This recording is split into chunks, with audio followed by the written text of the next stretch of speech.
Russell Wilson has a little bit your personality where it's about, you say the right stuff. Go Hawks. You don't get right. Are you surprised how aggressive that Russell Wilson was in the last week calling out the O-line, some personnel situations? Were you surprised? Yes. Now, to be fair, Colin, I never said go Huskies or go Hawks. That's a Russell. But to your point, I mean, for 9 years, he's been the ultimate pro.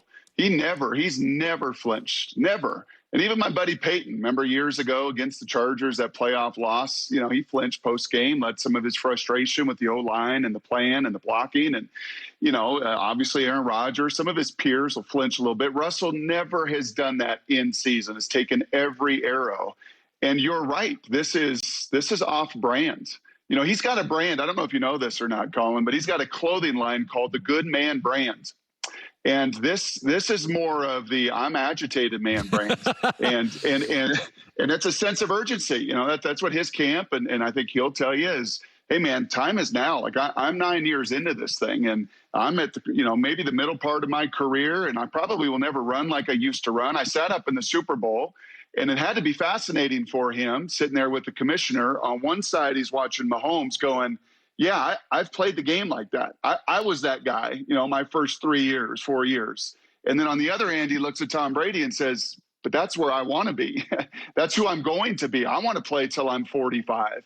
And it had to be fascinating. And I don't think it was coincidental coming off that Super Bowl that he does his media blitz and talks to people and says, we got to get right. We got to get right up front. I got to get more help. And from his perspective, it's urgency. From the fans' perspective, Colin, this is fascinating. I put out a little Twitter poll last night to the Seattle fans, just kind of engaging them. What do you think? How would you grade Russell's performance here? And the majority said out of character and petty, that this is just not who he's been. So, yeah, it'll be a fascinating exchange here in the weeks and months ahead, I think, with Pete Carroll, with John Schneider, and then ultimately with his teammates and his O-line when they walk back in the room. Yeah, I mean, listen, Pete now has next to Belichick probably the most personnel power in the league as a head coach. Andy Reid doesn't have it. Sean Payton, Mickey Loomis makes the calls in New Orleans. And I have said since they won a Super Bowl, they've had one playoff win in 6 years of note. I do feel at times they're kind of making it up as they go. I think I said this yesterday. Pete Carroll is Doc Rivers. He's likable. He's got a presence. He's got a title. We're reluctant to push back, but I do feel Pete is a little quirky, has a little too much current power, and I do feel he gets a little bit of a pass in the Northwest. Do you? Yeah, I heard your comments earlier this week, Colin, and I thought a lot of those were pretty fair. And one of them that was really astute, and obviously you're pretty connected with some people there as well, was the influence that Paul Allen had. I think many times people looked at Paul Allen and said, billionaire, enigmatic, eccentric, not really involved. And that couldn't have been further from the truth. John Schneider had to write a report after every game detailing every single play. What happened on that play, coaching, personnel, that's the GM, John Schneider. And he gave that report to Paul Allen. Paul Allen brought consultants in, that weren't brought in by Pete Carroll, consultants in to just kind of, hey, let's have some checks and balances. Let's ask some questions. An inquisitive, curious guy, Paul Allen, a tremendous force there for many, many years. And I think his horsepower, his curiosity, his brain power, and you alluded to that it's no longer there. And that's not a slight on Jody Allen, his sister, who's taken over. By all accounts, people there think the world of her, and she's done a fine job. But Paul was different. Paul was curious. Paul was really involved. And I think that's a fair question. Who is challenging Pete? Pete loves to compete, right? Wrote a book about it. Win forever, compete every day. Who's competing with Pete? Who's pushing Pete? I think, Colin, that is a legitimate question and a very legitimate point. We were talking this morning. I saw this morning, Brock, fascinating, that the Niners we see whenever there's smoke, there's fire. There's like 6 stories they're not happy with Garoppolo. And it's really fascinating, Brock. So here's the facts. That he's won 75% of his starts. He has a quarterback rating of 99. San Francisco, with a coach we love, stinks when he doesn't play. Yet he has been hurt in week 2 in 2016. In week 3 in 2018. in week 2 in 2020. So what that tells me, he comes out of camp. His body cannot withstand an NFL beat. It's different if you gave me 14 weeks a year, and then at the end of the year, he is in trouble by September. I do get this. By the way, we've heard Kirk Cousins to San Francisco. Kirk's never missed a start. What would you do if you ran the Niners today? You got the 12th pick. There's quarterbacks on the market. I look at this morning and I think they just don't want to see that. They don't trust his body. I think they like him. They don't trust his body. What would you do in San Francisco? Well, 12's tough because everybody that I really like is not going to be there at 12. And I don't think if Mac Jones is sitting there at 12, I've seen some of that speculation, and a very accurate passer and had a tremendous productive run at Alabama and a great Senior Bowl. But I think there's going to be better players, better suited for their program long-term than Mac Jones at number 12. So I would exhaust every opportunity. I would turn over every stone. John Lynch and Shanahan are innovative. They're out front.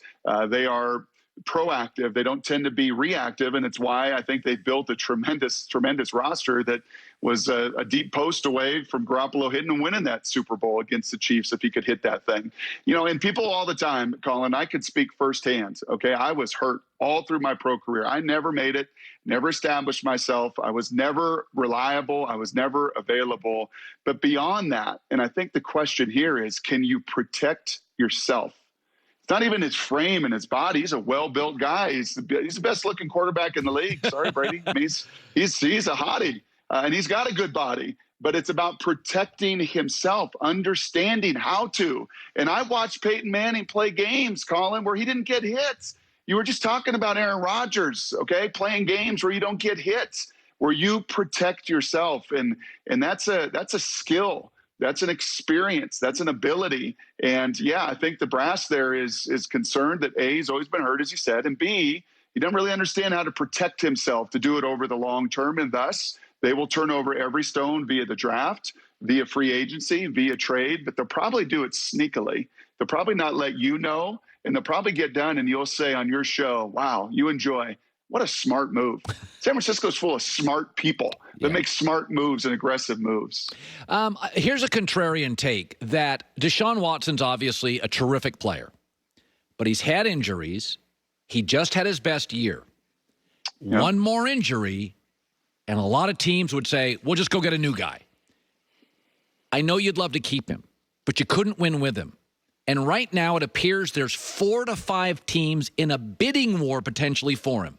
Could I make the argument that this is actually the rare moment that you could get the most for Deshaun in this moment? And he doesn't want to play with you. He doesn't like the infrastructure. And, I mean, you know it. If the quarterback doesn't want to be there, it's going to seep. Yeah. It'll just be it'll be just bad medicine for the organization. That my argument is, if you had to trade him, this is the moment in time to do it. Oh, I don't think that's terribly contrarian at all. And most importantly is what you said. He's made that statement. He's made that conviction. He's the one, and he's smart enough, and he's surrounded by really bright people as well that told him, hey, Deshaun, if you go down this road, you got to understand the heat is coming. The attacks are going to be coming. Okay, the PR is not going to go your way. You're beloved now. The people love you. The mayor wants you there. You got to understand in time that will turn, and are you willing to play in that heat?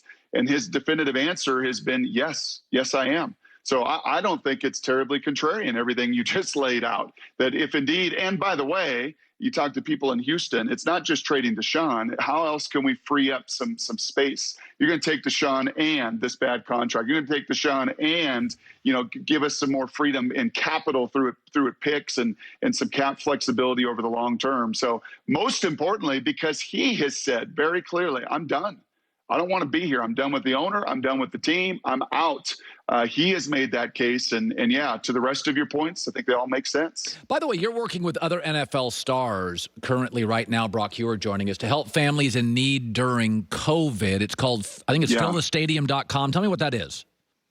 Well, thanks, Colin. And by the way, thanks to to the great people who took care of you and got you back on the air, because many of us were worried about you and praying for you. So I'm so glad that you went through, a tough time and in a real scary circumstance. So I'm glad that you are back on the air.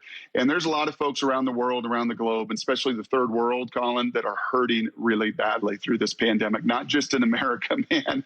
The poverty and the need is real. Yeah, and there's about 50 of us, current pros, former pros, that have joined together with compassion. And just go to fillthestadium.com. Fillthestadium.com. You can see the unbelievable team that wants to fill an NFL stadium in need. About 70,000 kids around the globe need sponsorships. We're doing our part. The folks at Fox, they reached out to you in your moment of hurt, Colin, and I felt the same thing. Our partners at Fox, our bosses at Fox have been incredible, supportive in this cause and this initiative, and really thankful. Thanks for bringing it up, and thanks that you're well and getting well and back on the air, bud. Brock, I love having you as a teammate. You're one of the really smart, thoughtful guys in our business, and we will talk soon, my friend. Thank you, Colin. Be well. All right, good stuff. Yeah,